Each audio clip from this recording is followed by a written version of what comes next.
Manipur Pradesh Congress Committee ki Honorable President Sri K. Meghachandra da lakpa madugumba ED saman adubu akoina yam akanba maungda akoina yam kanna ninda tawi madugumba makhalgi tawong action adubu akoina politics of vendetta ni haidana laman khumnabagi politics of vendetta ni haidana lawi Manipur PCC President Sri K. Meghachandra Singh MLA su oibiribana matam laiba khibikta akiba ama yaudana yamna kanna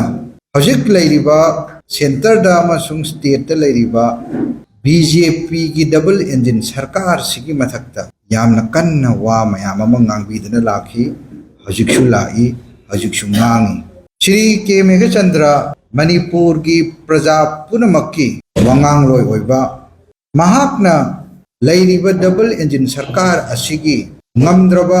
tauni hairaga taukidraba ED-na Kaisam Meghachandra da tharakpa samon bub MPCC na akanba mawongda condemn taurakli. K. Meghachandra na akiba leitana center amadi state ta paliba BJP government asigi asoiba akiba leitana phungdokpagi damak political gi laman khumnaba samon asi tharakpani haina lawi haina bupendana phungdokre. Asumaina ED gi samon lai haiduna kiduna tuminna leithokadaba Congress party nate haina sumahagna makhatana phungdokhi. adugumba failure mayam adubu mahakna Manipur gi praja gi damakta expose tawkiba lebak praja miyam da hangan khiba aduga loina loina na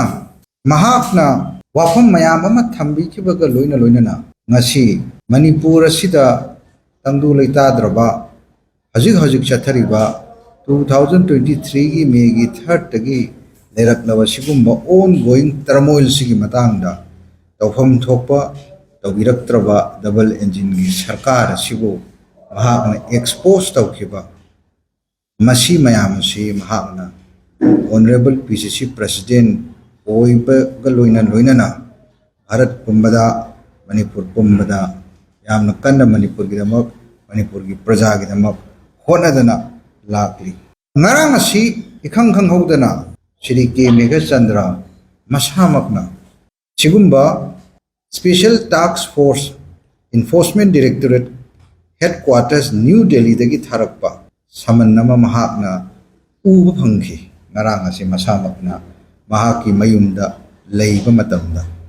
mahakna saman adu hek ubuga hangdokpa matamduda mahakasi ngarang haibadi October gi tang 2024 masida New Delhi da Special Task Force Enforcement Directorate Headquarters New Delhi da masamak appear tawdaba yade lakdaba yade haidana samanadu da irami tawdabu ma masamak na ngarang asi hek ubaga ngarang mak tang 3 October duda Delhi da pudak tasatpadi ngam khidaba maramdi yagidaba na maram warga mahak ED gi saman korokpa numit ngarang itang taretu da Delhi de satkide airiba thawong asi Manipur Pradesh Congress Committee na masibu politics of vendetta laban kumnaba vengeance harassment amasung revenge haina lawi airiba thawong asi Bharat Sarkar gi yamna chauraba soiba Manipur Raja sigi Bharat Sarkar na tawbiramgadaba mayam ama tawbiraktadan soiraba madudi yamna maru oina leibak asigi Pradhan Mantri oibiriba Shri Narendra Modi na Manipur asida amukta lakpiyu haidana tha 13 hela aba masigi ongoing turmoil asi bhogada sulak lakpi khidraba masigumba Prime Minister amagi tawfam thokpado tawbiraktaba masigum laba Bharat Sarkar ki yamna chauraba failures mayam se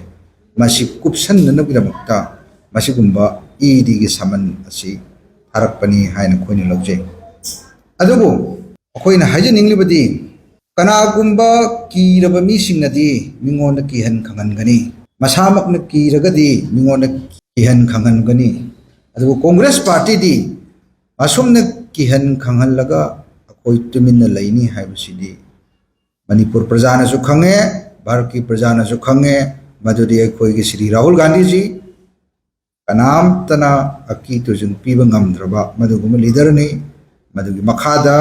ꯑꯩꯈꯣꯏꯒꯤ ꯍꯧꯖꯤꯛ ꯁ꯭ꯔꯤ ꯀꯩꯁꯥ ꯃꯦꯘꯆꯟꯗ꯭ꯔꯗꯁꯨ ꯑꯃꯁꯨꯡ ꯑꯩꯈꯣꯏꯒꯤ Congress party Manipur Pradesh Congress ꯀꯃꯤꯇꯤꯗꯁꯨ ꯑꯁꯤꯒꯨꯝꯕ ꯏꯗꯤ ꯁꯃꯟꯁꯦ ꯊꯥꯔꯛꯑꯒ ꯑꯩꯈꯣꯏ ꯂꯣꯏꯅꯃꯛ ꯇꯨꯃꯤꯟ ꯂꯩꯔꯅꯤ ꯍꯥꯏꯕꯁꯦ ꯃꯁꯤ ꯈꯟꯕꯤꯒꯅꯨ